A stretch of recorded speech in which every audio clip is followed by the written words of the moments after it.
इतकं खरं ठीक आणि आहे. स्पष्ट बोलणारं व्यक्तिमत्व आहे. उद्धव ठाकरेंच्या भाषणाबद्दल तुम्ही नाही बोलणार, पण जयेश वाणी आले त्याच्या संदर्भात बोलायला. जयेश, सगळ्यांचा आक्षेप उद्धव ठाकरेंच्या भाषणावरती आहे. किती टोमणे मारणार तुम्ही?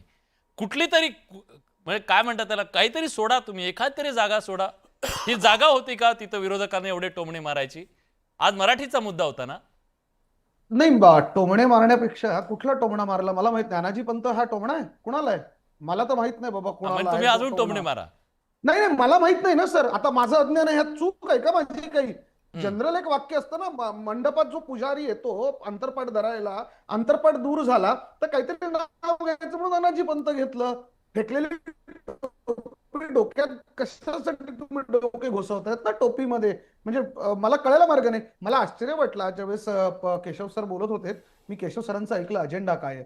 कटेंगे बटेंगे ही जी तुमची जी पॉलिसी होती जी वेगवेगळ्या राज्यांमध्ये, मग ती हरियाणामध्ये जाटांच्या बाबतीत जे केलं गेलं, पटेलांच्या बाबतीत जे गुजरातमध्ये केलं गेलं, ते एक्सपोज केलं म्हणून तुम्हाला मिरच्या लागल्या आहेत का, म्हणून तुम्हाला त्रास होतोय का. दोन भाऊ मराठीसाठी एकत्र आले. आज काय राजकीय अजेंडा खरंच नव्हता. कुठलं राजकीय भाषण जे होतं ते या दोघांपैकी उद्धव साहेबांनी आजकालच्या राजकीय परिस्थितीवरती भाष्य केलं. या दोघांच्या अलायन्स संदर्भात, या दोघांच्या युती संदर्भामध्ये जे काही तुम्ही इतके दिवस वावटळ उठत होतं त्या संदर्भात दोघांपैकी कुणीतरी एक शब्द बोललं का. उद्धव साहेब हे नक्की म्हणले आम्ही एकत्र आलोय एकत्र राहण्यासाठी, आणि ते मराठी माणूस म्हणून. आज मराठी अजेंडा होता. एक मोठा संघर्ष मराठी माणसांनी केला. तुमच्या लक्षात येत नाहीये एवढं मोठं अब्दाली आणि औरंगजेबाचं सैन्य दिल्लीवरनं चालून आलं आणि जर छत्रपती शिवाजी महाराज त्या सैन्याविरोधामध्ये औरंगजेबाचा एखादा किल्ला जिंकत असतील तर मराठी माणसाला अभिमान आहे ना. हा किल्ला दोन भावांनी मिळून जिंकलाय मराठीचा. ज्या पद्धतीने त्यांनी लढा दिला, ज्या पद्धतीने हिंदीचं आक्रमण होतं ते थोपवून धरलं, त्याचा आनंद साजरा करायचा नाही. आमचा कुणाला अब्दाली म्हणताय, काय काय म्हणताय?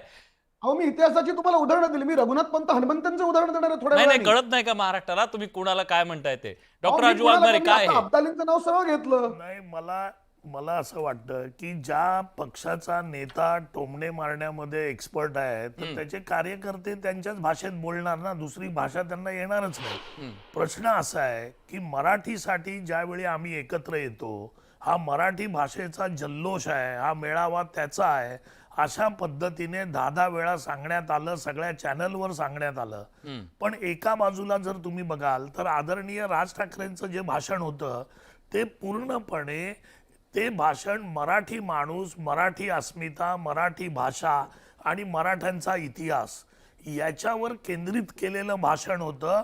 आणि ते भाषण मराठी माणसाच्या जल्लोषाचं प्रतीक म्हणून त्यांनी त्या सभेमध्ये वापरलं. आदरणीय उद्धव ठाकरे साहेबांचं तुम्ही जर भाषण बघितलं तर ते भाषण मराठी सोडून झेंडा आमचा उभाटाचा, सत्ता आम्हाला पाहिजे, आम्हाला कशा पद्धतीने बाहेर काढण्यात आलं, आम्हाला कशा पद्धतीने दुसरीकडे टाकण्यात आलं, पण आता आम्ही एकत्र आहोत आणि पुढे एकत्र येऊ.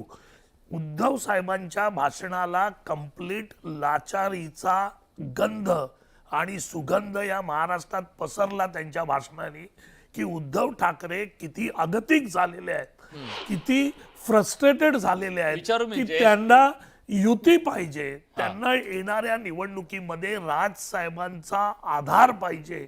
कारण त्यांच्या हे लक्षात आलंय की काँग्रेस बाजूला गेलेली आहे, पवार साहेबांचं बाजूला गेलेले आहेत आणि आपण आपल्या जीवावर होऊ शकत नाही. कारण जवळजवळ 60 नगरसेवक आमच्या शिवसेनेत आले. जयेश, हा प्रमुख आरोप आहे भाजपचा आणि शिवसेनेचा की आजचा उद्धव ठाकरेंचा आजचा हा मराठीचा नव्हता, तर तो मलिद्याचा होता आणि तो मतलबाचा होता आणि सत्तेचा होता. एवढे अगतिक झालेत उद्धव ठाकरे? लाचार ऐका हा शब्द वापरला मी. वाघमारे साहेब आता ऐकून घ्यायची तयारी ठेवा डॉक्टर. हा लाचारी कशाला म्हणतात माहितीये? गुजरातच्या व्यासपीठावरती जाऊन ना तिकडे महाराष्ट्रामध्ये उभं राहून जे गुजरात म्हणणं त्याला लाचारी म्हणतात. लाचारी कशाला म्हणतात माहितीये तुम्हाला? महाराष्ट्रामध्ये मराठीवरती जेव्हा हिंदी लादली जाते ना तेव्हा तोंडातून ब्र शब्दही न काढणं याला म्हणतात लाचारी. आता ही कोणी केली आहे राजू वाघमारे साहेब तुम्हाला माहिती आहे ना की नाव सांगू? तुम्ही केली आहे, तुमच्या पक्षाने केली आहे ही लाचारी. इतके लाचार झाला नाही, की नाही, तुम्हाला कसं आहे देवेंद्र माहितीये फड- का? आता मध्ये बोलू नका. कसं आहे शांतपणे ऐकून घ्यायची तयारी की ठेवा, वाघमारे साहेब. आता एवढं पितळ उघडं पडल्यानंतर वाघमारे साहेब, दुसरं हा बोलायला problem काही आहे शिल्लक तुमचा. राहिलेलं नाही. अहो, नाही, बरं तुमच्याकडे त्यांचा मुद्दा ऐका, पूर्ण होऊ द्या. ऐकून घ्या ना. त्यांचा हा, मुद्दा बोला, पूर्ण बोला, होऊ द्या. बोला. हा, बोला बोला जयेश बोला. आज दिवस तुमचा आहे. साहेब, बोला. जल्लोषाचा दिवस आहे तुमचा. डॉक्टर हा. साहेब नाही, डॉक्टर साहेबांना हे शिकलं पाहिजे की कधी ते आपण ऐकून घेतलं पाहिजे. बोला, बोला. महाराष्ट्राच्या जनतेचा आवाज ऐकून घ्या. हा महाराष्ट्राच्या जनतेचा आवाज होता. आज जो व्यासपीठावरती तुम्हाला ऐकवला ना राजसाहेब आणि उद्धव साहेबांच्या तोंडातून, तो महाराष्ट्राच्या जनतेचा आवाज होता, 14 कोटी जनतेचा. महाराष्ट्राला वाटत होतं इथल्या मराठी माणसांना की या दोन भावांनी एकत्र यावं, म्हणून ते एकत्र आले, एका मुद्द्यावरती आले. आणि तो मुद्दा कुठला स्वार्थाचा मुद्दा होता? मराठीमध्ये, या राज्यामध्ये पहिलीपासून मराठीची झालं ना सक्ती आता, होऊ नये. यामध्ये हा, जय जय फक्त पहिलीपासून त्यांना मराठी- ते खूप आतुर मराठी झाले तुम्हाला सक्ती उत्तर होऊ द्यायला. नये. प्लीज त्यांना अहो, उत्तर त्यांना- द्या. हा. बघा ते सगळ्यात आतुरने अगतिक झालेत. हो, अगतिक उद्धव साहेबांसारखे आम्ही अगतिक झालोय, लाचार झालोय, आम्हाला बोलायला द्या. बस, असं आम्ही तर correct. बोलत नाही. आता प्रश्न ही असा आहे, नक्की चार प्रश्न लोकांना बरोबर बोला आहे. बोला. नाही प्रश्न असा आहे हा. की मराठी भाषेतले आता हा नवीन नरेटिव्ह सेट करण्याचा प्रयत्न सुरू आहे काय काय की 14 कोटी जनतेला हे पाहिजे होतं. अहो, ज्यावेळी शिवसेना एकत्र होती त्यावेळी इतर पक्षामध्ये मराठी होते ना, काँग्रेसमध्ये होते, शरद पवार साहेबांबरोबर होते, राष्ट्रवादीत होते, सगळीकडे मराठी होते. आम्ही 14 कोटी मराठी जनतेला हे वाटतंय चांगलं की कुटुंबातले दोन भाऊ एकत्र आले पाहिजेत, पण 14 कोटी जनता आमच्या बरोबर आहे असं काही कोणी गोड स्वप्न बघत असतील तर हा गोड गैरसमज आहे वाणीजी. असं काही नाही. तुम्ही जयेशवाडीवर टीका करताय. मी तिकडे स्पष्ट- अभ्यंकर सर बसले, नाही, त्यांना मी- soft corner नाही, आहे मी- तुमचा. नाही, मी हे स्पष्ट- कळतंय महाराष्ट्राला. नाही, मी- कळतंय. नाही, मी नाही, स्पष्ट- तुमचं मला कळतंय. मला पूर्ण बोलू द्या. भाजप मला पूर्ण बोलू द्या. एकच नाही, वाक्य तुम्ही- एकच soft वाक्य मी corner आहे का बोलतो. सांगा. एकच तुमचा राज ठाकरे सॉफ्ट कॉर्नर नाही, एकच वाक्य तुम्हाला सांगतो. हा. शिवसेना मधून ज्यावेळी राजसाहेब बाजूला गेले, हा. मनसेमधील कार्यकर्ते, शिवसेनेमधील कार्यकर्ते आणि आमच्यासारखे जे काही त्यांच्यावर प्रेम करणारे लोक होते, जरी दुसऱ्या पक्षात होतो तरी त्यांना आम्हाला बरं वाटतंय की दोन भाऊ एकत्र आले, कुठचंही कुटुंब एकत्र व्हावं. पण याचा अर्थ असा नाही की आमच्यासारखे, आम्ही मराठी आहोत, आमच्यासारखे सगळे लोक यांच्या पाठीमागे उभे आहेत. कारण शेवटी महाराष्ट्रातली जनता तुमच्या कर्तबगारीवर, तुमच्या काम करण्याच्या पद्धतीवर, महाराष्ट्राला पुढे नेण्याच्या पूर्ण प्रोग्रेसवर प्रेम करते आणि त्याप्रमाणे मतदान करते. आणि म्हणून आम्हाला आनंद आहे तुम्ही एकत्र आलात. पण हा जो नरेटिव्ह आहे की आम्ही एकत्र आलो, जनता आमच्या पाठीमागे आहे, काही नाही. आणि मगाशी जयेश वाणी म्हणाले की एवढं मोठं काम केलं. अरे ह्या दोघांचं तुम्ही म्हणजे नाव एवढं खाली करू नका की एक GR कॅन्सल झाला म्हणजे एवढं मोठं काम झालं. काय आपण काय बोलतोय? आणि तुमच्याच नेत्याचं नाव तुम्ही कमी करताय की एक GR केला म्हणजे काय मराठीचं एवढं मोठं काम केलं का? ते काय केलं असतं तुम्हीच फुलटॉस दिलाय त्यांना तुम्हीच फुलटॉस दिला. तुम्हीच त्यांना दोघांना एकत्र आणलं. हा. जयेश याच्यावर काही उत्तर द्यायचंय का? नाही तर मी पुढे जाते. ना, ना, मला- आणि मला उत्तर फक्त काय एवढंच देणार म्हणायचं- जयेश? सगळी उत्तरं मी देऊन टाकली बघा. आता. मला वाटतं रविकरण सरांना आपण वाघमारे या चर्चेत साहेब, आणूया. सगळं- त्यांनी जर ऍक्च्युली तुम्हाला ठरवायचं असेल- मराठीची हिंदी भाषेची जी एक प्रकारे सक्ती होणार होती किंवा त्रिभाषा सूत्रामध्ये जे हिंदी आलं होतं, तर राजू वाघमारेंचं जयेश असं म्हणणं आहे की हे किती छोटंसं काम आहे. मराठी महाराष्ट्रामध्ये हिंदी भाषा म्हणजे त्रिभाषा सूत्र आहे, त्यातनं हिंदी जाणं, त्याचा GR रद्द करणं, हे खूप छोटं काम ठाकरेंनी केलंय. त्यात एवढं डंका वाजवण्याची काय गरज आहे? प्रॉब्लेम एवढा इव्हेंट प्रॉब्लेम हाच आहे ना, प्रॉब्लेम हाच आहे ना, विलासजी आणि ज्ञानदाजी यांना हे कळत नाहीये. हे फक्त भाषेवरचं पहिलीवरच्या विद्यार्थ्यांना भाषा शिकवण्याचं आक्रमण नव्हतं, हे इथल्या संस्कृतीवरचं आक्रमण होतं. हे मराठी कसलं भाषा आक्रमण आणि संस्कृतीचं कसली आक्रमण होतं. संस्कृती? आता आम्ही ऐकून किती घेताना डंका ना, पिटवायला पाहिजे? किती आम्ही तुम्ही मराठी मला- सक्तीची मला- केली. यांना यांनी एकट्याला केली फोन का? उचलला, एखादा उद्धव interview साहेब घेतला ज्यावेळी यांचा. मुख्यमंत्री होते यांची यांनी ऐकून मराठी घेण्याची सक्तीची यांची केली का? मानसिकता नाही केली. मराठी मराठी सक्तीचा भाषा GR भवन काढला, आम्ही जे मराठी उभारतोय सक्तीचा ते GR यांनी काढला, उभारण्याचा हा GR प्रयत्न दाखवतो. केला का? हा केला GR नाही. हा मराठीची GR सगळी आहे. कार्यालयं मराठी यांनी सक्तीचा मुंबईत ठेवली का? GR नाही. अरे यांनी ती मराठी बाहेर सक्तीचा पाठवलेली GR आम्ही वाघमारे साहेब, मुंबईत आणली. चला. मराठी एक सेकंड, माणसाला एक सेकंड. मुंबईत आणण्याचं काम एक सेकंड. एकनाथ एक शिंदे सेकंड. साहेब करतायत. एक ज्या सेकंड. माणसांना उद्धव ठाकरे ऐका. साहेबांनी नाही, नाही. या मुंबईच्या दोन्ही- बाहेर ऐका. पाठवलं. दोन्ही शिवसेनेंना डॉक्टर वाघमारे- भरपूर वेळ दिला. नाही, नाही. दोन्ही मला- शिवसेनेंना मला- योग्य मला- वेळ मिळालेला आहे. ना, ना, आपण ना, मनसेकडे ना, जायला पाहिजे, अभ्यंकर प्रकाश साहेब, अभ्यंकरांकडे जायला मला 10 पाहिजे. सेकंद द्या. अभ्यंकर मला 10 सर, सेकंद जय द्या. शेते, मी नाही, परत मला येते. 10 जय मला उभा 10 आहे तो सेकंद आम्ही. घेतला. तुम्ही त्यांना मध्ये बोलू द्या. मला 10 अभ्यंकर सेकंद सर, द्या. मला अभ्यंकर 10 सर, सेकंद द्या. जयेश, मला आजचा फक्त दिवस 10 जितका सेकंद तुमचा द्या. आहे तितकाच तो फक्त 10 मनसेचा सेकंद पाहिजे. सुद्धा आहे. त्यामुळे आपण अभ्यंकर सरांना फक्त बोलायला 10 सेकंद देऊया. पाहिजे. जयेश मला प्लीज. फक्त 10 सेकंद द्या. फक्त 10 सेकंद बरं बरं 10 फक्त 10 सेकंद जयेश. 10 सेकंद हा मराठीचा जी आर उद्धव साहेबांनी काढला होता तो आहे, हिंदीचा जी आर तुम्ही काढला होता, उद्धव साहेबांनी काढवलेला असेल, तो जर दाखवला जी आर झालं सगळं झालं, आता पाणी गेलं जयेश. अभ्यंकर सर अभ्यंकर अगदी सर, थोडक्यात, कारण मला रविकरण सरांकडे जायचंय. हे आव्हान किती आहे मोठं असेल ठाकरेंचं? हा थोडक्यात Please, sir, माझं उत्तर अतिशय थोडक्यात आहे. मला फक्त राजू वाघमारेंना एक करेक्शन द्यायचंय. ते म्हणाले फक्त एक जी आर. राजूजी आपण चुकताय हा. काही लाख छोट्या मुलांच्या पाठीवर हिंदीची सक्ती लादत होते. व्हाईट बॉलला बॅट लावली तुम्ही आता, ते तुमच्या विरोधात बोलणार नाहीत, एक लक्षात घ्या. ते सॉफ्ट आहेत तुमच्याबद्दल. नीट नाही, नाही, असं काय नाही. ते जर आमच्या विरोधात बोलले तर आम्ही बोलणार. हा तुमच्या असं काय पाल्यावरती, नाही. पण त्यांचं विलासजींच्या ऐकून पाल्यावरती, ज्ञानदावरती, आमच्यावरती, सगळ्यांवरती हा आघात करण्याचा प्रयत्न केला होता. हा एक साधा जी आर नव्हता. आपण सत्तेमध्ये आहात, जबाबदारीने बोला. मतमतांतर मी समजू शकतो, सगळ्यात परंतु जेव्हा राजसाहेब एखाद्या गोष्टीचा आवाज देतात तो पूर्ण अभ्यास करून देतात. जर फक्त एक जी आर असताना तर त्याच्याकरता दादा भुसेंना घरी येऊन पूर्ण ते शिष्टमंडळ घेऊन राजसाहेबांना हे सांगायला, ते म्हणाले ना, सन्मान्य दादा भुसे म्हणाले की राजसाहेब मी तुम्हाला काही ऐकवायला आलेलो आहे, आपण ऐकणार का? तर ते म्हणाले होय मी नक्की ऐकीन, पण मी ऐकणार नाही जे महाराष्ट्राच्या भल्याचं नसेल. त्यामुळे हा एक फक्त जी आर नाहीये. विलासजी त्यांना करेक्ट करा. हो. हा लहान मुलांच्या मानेवर तिसरी भाषा आणि हे मी जबाबदारीने धोरणात्मक बोलतोय. निर्णय होता. आता हे अनेक म्हणू नका, पिढ्यांवर परिणाम याच्यात करणारा तो तिसरी धोरणात्मक भाषा निर्णय compulsion होता. अरे नव्हतं. 5वी पासून त्याच्यावर हिंदी उहापोह आहे. झालेला आहे. आपण असं पहिलीपासून काय कशाला बघा, पाहिजे होती? बघा, बघा, ती हा मौखिक होती. नाही, मला आता त्याच्यावर बोलायचं नाही, राजू, कारण राजू, आम्ही राजू, तो राजू, GR आता घेतलं cancel मागे. केलेला आहे. मला त्याच्यामुळे मला रविकिरण बोलायचं सरांना नाही. चर्चेत आणायचं हा सर. विषय तुम्ही नाहीये. सगळे राजकीय केशव येतो रविकिरण सर, सगळं राजकीय विलासजींना ती रजा घेऊ घमासान शकतो? तुम्ही बघितलं. विलास येतो मला विश्लेषण थोडं करू द्या. येतो मला माहिती आहे आज असे एका येतो काय झालंय, वाघमारे सर इथं स्टुडिओत असल्यामुळे थोडं तुमची जागा घेतायत, ते म्हणजे तुमची स्पेस घेतायत. असं नाही. हा रविकिरण सर, मुद्दा आहे हे दोन ठाकरे एकत्र येणं हे खरंच राजकीय आव्हान असेल का सत्ताधाऱ्यांसोबत? का असणार नाही, असणार आहे ना. कारण आज विरोधी पक्ष कोण आहे, सत्तेच्या सोबत कोण लढतंय ह्याला महत्त्व असतं. आणि विरोधी हा विचार असतो, व्यक्ती नसतो. विचाराचा समुच्चय जेव्हा होतो तेव्हा जो कोणी तो विचार घेऊन पुढे जातो त्याच्या मागे लोक जातात. आज मिळालेला प्रतिसाद महत्त्वाचा आहे. ते काय बोलले याच्यापेक्षा लोक आले होते, त्यांना ऐकत होते, त्यांना प्रतिसाद देत होते, रिॲक्शन्स येत होत्या लोकांमधून, ते महत्त्वाचं आहे. आणि एका मराठीच्या मुद्द्यासाठीच सगळे आले असं नाही. महाराष्ट्रामध्ये अनेक मुद्दे आहेत, त्या प्रत्येक मुद्द्यावर प्रत्येक वेळी काही बोलता येत नाही. त्यामुळं कुणीतरी एक विरोधी शक्ती उभी राहते का हे बघायला लोक उत्सुक असतात. महाराष्ट्रामध्ये सगळंच काही आलबेल असतं, कुणाच्याही राजवटीत असतं नसतं असं काही नसतं. सतत काही ना काही प्रश्न लोकांना भेडसावत असतात. शेतीचे प्रश्न असतात, बेरोजगारीचे प्रश्न असतात, उद्योगधंद्याचे प्रश्न असतात. आयडियल सिच्युएशन लोकशाहीत कधीच येऊ शकत नाही आणि कुठलाही राज्यकर्ता म्हणू शकत नाही की उत्कृष्ट राज्यकारभार हा माझ्या काळात होता असं कोणीच म्हणू शकत नाही.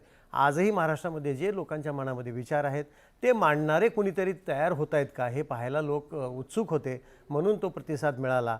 दोघा भावांनी मिळून एक आपण काहीतरी आघाडी तयार करू शकतो असं दाखवून दिलं, मतभेद विसरतोय असं दाखवून दिलं, त्याला मिळालेला हा प्रतिसाद आहे.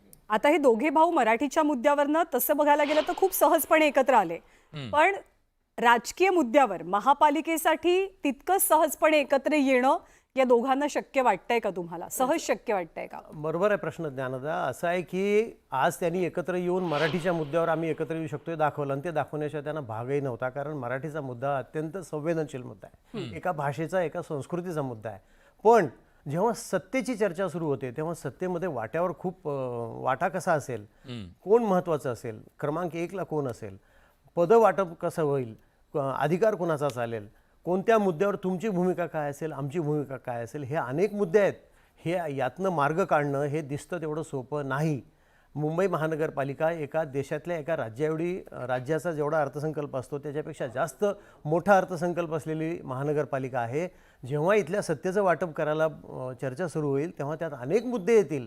महापौर कोण असेल, स्थायी समिती कोणाकडे जाईल, सुधार समिती कोणाकडे जाईल, शिक्षण समिती कोणाकडे जाईल. तर हे सगळं आजच्या आज सॉल्व्ह झालंय, हे आजच्या आज सगळं संपलंय असा दावा करणं चुकीचं आहे. नाही, इतर ते आजूबाजूची जी मंडळी आहेत राजकीय दृष्ट्या त्यांना एकत्र येऊ देतील का? नाही, दोघं आता कसं आहे की शिवसेना ही राजकीय तसा त्या अर्थाने राजकीय पक्ष कधीच नव्हती. ही संघटना आहे, लक्षात घ्या. संघटना ही संघटनेचा जो प्रमुख असतो त्याच्या विचारधारेवरच चालते, तिथं बाकीचं काहीच चालत नाही कोणाचं. त्याच्यामुळं आजूबाजूचे लोक काय म्हणतात हे किमान शिवसेनेत तरी काही चालणार नाही. म्हणजे जसं दुसऱ्या शिवसेनेमध्ये एकनाथ शिंदे जे ठरवतील तीच भूमिका आहे, तसं या शिवसेनेमध्ये उद्धव ठाकरे ठरवतील तीच भूमिका आहे, तिकडे मनसेमध्ये राज ठाकरे ठरवतील तीच भूमिका आहे. त्यामुळं आजूबाजूचे लोक काय बोलतात याचा विचार ठाकरे बंधू करतील यावर मला अजिबात विश्वास बसत. ठीक आहे, केशव उपाध्यायांना मला विचारायचं आहे. केशवजी, थेट सवाल आहे. शिवतीर्थची दारं कालपर्यंत तुमच्यासाठी उघडी होती, आशाही तुमची जिवंत होती. आजच्या कार्यक्रमाच्या नंतर तुम्हाला वाटतं का शिवतीर्थची दारं या पुढच्या काळात सुद्धा तुमच्यासाठी उघडे असतील, कांदे पोहे तिथं असतील? असं आहे, शिवतीर्थाची जागा उघडी असेल की नाही हे तिथे मनसे प्रवक्ते असले त्यांनी सांगायचं. तर आमचा काही विषयच नाही. भारतीय जनता तुम्ही पार्टीची काय समजता आता? नाही, आम्ही समजा प्रश्न मातोश्रीचं येत तर नाही. बंद झाली. महाराष्ट्राच्या विकासाचा ज्याही प्रश्न येईल आणि त्यावेळी जो कोण आमच्या सोबत येत असेल त्याला त्याचं प्रत्येकाचं स्वागत करणं हे आमचं काम आहे. त्यामुळे मनसे काय शिवतीर्थाचे दरवाजे उघडे आहेत का बंद आहेत हे आमच्यासाठी मुद्दा महत्वाचा नाही, कारण आम्ही कुणाचे दरवाजे बंद उघडे बघून काम करत नाही. आम्ही आमचं राजकारण, विकासाचं राजकारण करतो. नंबर 1 मुद्दा.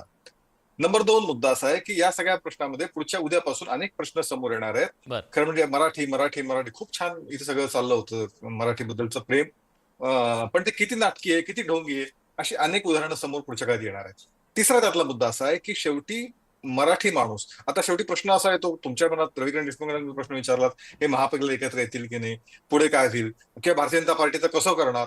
असं आहे की आमच्यासाठी भूमिका अत्यंत स्वच्छ आणि स्पष्ट आहे. आम्ही विकासाच्या मुद्द्यावरती जातो आणि त्यामुळे मराठी माणसाचं त्याचं राहणीमान कसं उंचावेल, मराठी माणसाचा प्रवास जो मेट्रो सारखे असतील, कोस्टल रोड सारखे विषय असतील, तो कसा नीट चांगला होईल, मराठी माणसाचे स्किल कसे डेव्हलप होतील, मराठी माणसाचा सन्मान कसा वाढेल, मराठी भाषेला दर्जा कसा वाढेल, हे मुद्दे भारतीय जनता पार्टीचे पुढचे मुद्दे असतील. बाकीच्यांनी मराठी जरूर गात राहावं. त्यावेळी प्रश्न नक्कीच पडणार आहे की मुंबई महापालिकेच्या 21 शाळा, मराठी 21 शाळा, उद्धव ठाकरे मुख्यमंत्री असताना त्या शाळाचं सीबीएसई इथे अभ्यासक्रम केले गेले आणि ते इथे फार मोठं कौतुक आणि चर्चा मराठीबद्दल सगळं सुरू होतं उभाठाकडून. मला सांगा, त्या 21 शाळांमध्ये मराठी ही 3ऱ्या नंबरला आहे, हिंदी 2 नंबरला आहे. त्याची उत्तर तुम्हाला द्यावी लागतील. द्या उत्तर. जयेशवाणी उत्तर द्या. मी थेट प्रश्न, हा जयेशवाणी उत्तर द्या. एक मिनिट माझं पूर्ण होऊ द्या विलास, माझं पूर्ण होऊ द्या. त्यामुळे असं आहे की या सगळ्या केवळ हा प्रश्न नाहीये, अजून बरेच प्रश्न येणार आहेत. त्यामुळे त्या क्षणाला म्हणजे मराठीबद्दल इतका अभिमान आहे तुम्हाला, मला सांगा त्या क्षणी का तुम्ही माशेलकर समितीचा अहवाल फेटाळला नाही, ह्याचं उत्तर द्यावं लागणार आहे. तुम्ही का म्हणजे त्याच्यावर तुम्ही चर्चा केली, गट नेमला, प्रभावी करण्याचं केलं, म्हणजे त्यावेळी तुम्हाला सगळं चाललं सत्तेसाठी. तिसरं त्याच्यामध्ये असं आहे की या पुढच्या काळामध्ये बाकीचे मग ते महाविकास आघाडीचं काय होणार आहे, त्यांचेच प्रश्न त्यांना उपस्थित करणार आहे जनता. आणि या सगळ्याच्यामध्ये मराठीचा खऱ्या अर्थाने जो मराठी माणूस आहे त्याच्या विकासासाठी जो प्रयत्न करतोय तो देवेंद्रजींकडे आशेने बघतोय आणि तिथे तो कुठेतरी मग त्याच्यानंतर पुन्हा अनाकलनीय असं ट्विट महापालिका निकालानंतर येऊ नये, एवढीच माझी विनंती. ठीक आहे जयेश, ढोंगीपणा आहे तुमच्या मराठीच्या मुद्द्याबद्दलचा, मराठीचं राजकारण सगळं थेट आणि त्यांचे म्हणतात तुम्ही तर महानगरपालिकेमध्ये तिसरी भाषा मराठी आणि तुम्ही काय मराठीच्या बद्दल बोलताय. थेट सवाल आहे त्यांचा. विलास सर, मी दोन्ही प्रश्नांची उत्तरं देतो, थेट देतो, स्पष्ट देतो. ओके, माझ्या एका प्रश्नाचं उत्तर बघ उपाध्याय जे देतील ती घ्यायची जबाबदारी तुमची. माझी फक्त एवढीच विनंती आहे. केंद्र सरकारच्या अखत्यारीमध्ये सीबीएसई हा अभ्यासक्रम येतो. केंद्र सरकारने सीबीएसई अंतर्गत पहिली भाषा मराठी शिकवायला सांगावी. जिथे जिथे असेल, अगदी आमच्या लोकांच्या संस्था असतील सीबीएसईच्या, जिथे मराठी भाषा पहिली शिकवता येईल तिथे मराठी भाषा पहिली करून शिकवू. हे सीबीएसईचं जे केंद्र सरकारच्या अंडर येतं ते त्यांचं पाप आहे. त्यांचं पाप आमच्या डोक्यावरती ढकलू नका. सीबीएसई हा अभ्यासक्रम आहे. महानगरपालिकांनी सीबीएसईच्या शिक्षण पद्धती अवलंबून खरं तर महापालिकेच्या क्षेत्रात येणाऱ्या अनेक गरजू विद्यार्थ्यांना वेगळ्या शिक्षणाची वाट काढून दिली. याचा अर्थ मराठा शाळा बंद नाही केल्यात, मराठी शाळा अजूनही सुरू आहेत. कदाचित केशवजी गेल्या हे मान्य नाहीये, हे मान्य नाहीये, हे मान्यच होऊ शकत नाही. मुंबईमधल्या किती मराठी शाळा बंद झाल्या, तुम्ही इंग्रजीकरण किती शाळांचं केलं, तुम्हाला जे चूक आहे ते मान्य करावं लागेल ना. केलं सर, मराठी शाळांचं सीबीएसई मध्ये केलं आणि मराठी शाळा तर आहेतच ना अजूनही. अरे पण किती कमी झाल्या तुमच्या इंग्रजीकरणाच्या मध्ये, किती कमी झाल्या सांगा ना आकडा. कमी नाही झाला, 400पेक्षा अधिक कमी झाल्या. 280 मराठी शाळा राहिल्या. 1,00,000 विद्यार्थी मराठी होते, त्यात 34,000 मराठी विद्यार्थी आलेत. मराठी शाळा बंद करण्याचं महापालिकेचं पाप 2010चा आकडा पूर्णपणे उद्धव ठाकरे यांचं महापालिकेवर कंट्रोल होता. 2020 पर्यंतचा आकडा मी सांगतोय. उद्धव ठाकरे मुख्यमंत्री असतानाचा आकडा सांगतोय. 2020 पर्यंत पूर्णपणे 2020 आकडा सांगतोय. त्यामुळे आता ऐकून घ्या. शाळा मराठी आता शाळा तोच बंद आकडा करण्याचं, सांगतो. मराठी तोच शाळा आकडा सांगतो. विलिनीकरण करण्याचं, 4 शाळा एक करण्याचं, मराठी शाळा नीट चालवता का मिळाल्या याचं उत्तर द्यावं लागेल. अशा पद्धतीने कुठं केंद्र तुम्हाला सरकारचं ऐकून घ्यायची तयारी असेल तर उत्तम उत्तर मराठी मिळेल. शाळा चालवता ऐकून नसतील घ्यायचं आल्या, असेल तर उत्तर त्याचा मिळेल. दोष जनतेला ऐका- कशाचा ऐका तुम्ही? ना. आदित्य मी ठाकरेंचं जयेश धोरण सगळे चुकलं का? आदित्य ठाकरेंचं ऐकून ते घ्या. धोरण चुकलं का? उत्तर सगळ्या घ्या. इंग्रजी शाळा उत्तर ऐकून करणं. घ्या. जयेश उत्तर उत्तर ऐकून द्या. घ्या. अहो उत्तर ऐकून घ्या. तुम्ही काय करते? बोला बोला बोला आणि बोलू देत नाही. हा, बोला, अशी बोला, काय बोला. पद्धत आहे? हा, आता ऐका नीट शांतपणे. 1 क्रमांक, ज्या शाळा आहेत 2020चा आकडा आहे. मराठी शाळेची जी पटसंख्या होती ती जशाला तशी 87,847 जशाला तशी कायम आहे. मराठी शाळेची काय पटसंख्या सांगताय? कमी अहो झालेली नाही. जयेश, अहो जयेश, किती शाळा बंद झाल्या?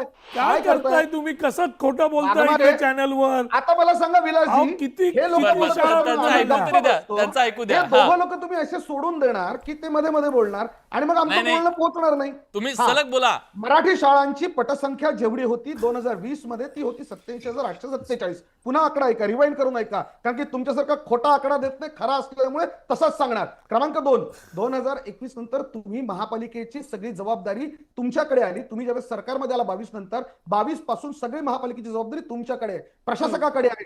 प्रशासक म्हणून तुमचं राज्य सरकार हे नाकर्त ठरलं आणि मराठी पोरांची शाळांची पटसंख्यांमध्ये गती सुरू झाली. हे पाप कधीतरी मान्य करा. मराठी पोरांना शाळेत न जाऊ देण्याचं पाप हे भारतीय जनता पार्टीचं आहे. क्रमांक 2, एक माझा प्रश्न, त्याचंही उत्तर घ्या. मी म्हणतो वेगळा विदर्भ होऊ देणार नाही, तो महाराष्ट्रामध्येच असेल. याचं उत्तर भाजपने द्यावं की त्यांना अजूनही वेगळा विदर्भ हवाय की नाही हवाय. प्रादेशिक पक्षांची गरज का अच्छा, आहे? या मुद्द्यावर कदाचित चर्चा भरकटेल. चर्चेच्या शेवटी एक विषय चर्चेला येणं खूप महत्वाचं आहे की दोन्ही भाऊ व्यासपीठावर एकत्र दिसले, मन सुखावलेली आहेत, पण आता पुढे काय? अविनाश अभ्यंकरजी, सगळ्यांना हे जाणून घ्यायचंय की जशी युती आज व्यासपीठावर दिसली मराठीच्या बाजूनं, मराठीच्या मुद्द्यावरनं, आता पुढचे प्रयत्न काय आहेत? आमच्याकरता आम्ही महाराष्ट्र सैनिक आहोत आणि आमच्या पक्षामध्ये राजा आदेश चालतो. त्यामुळे भविष्यात काय होणार आहे ह्याचा आम्ही विचार करत नाही. आम्ही उद्या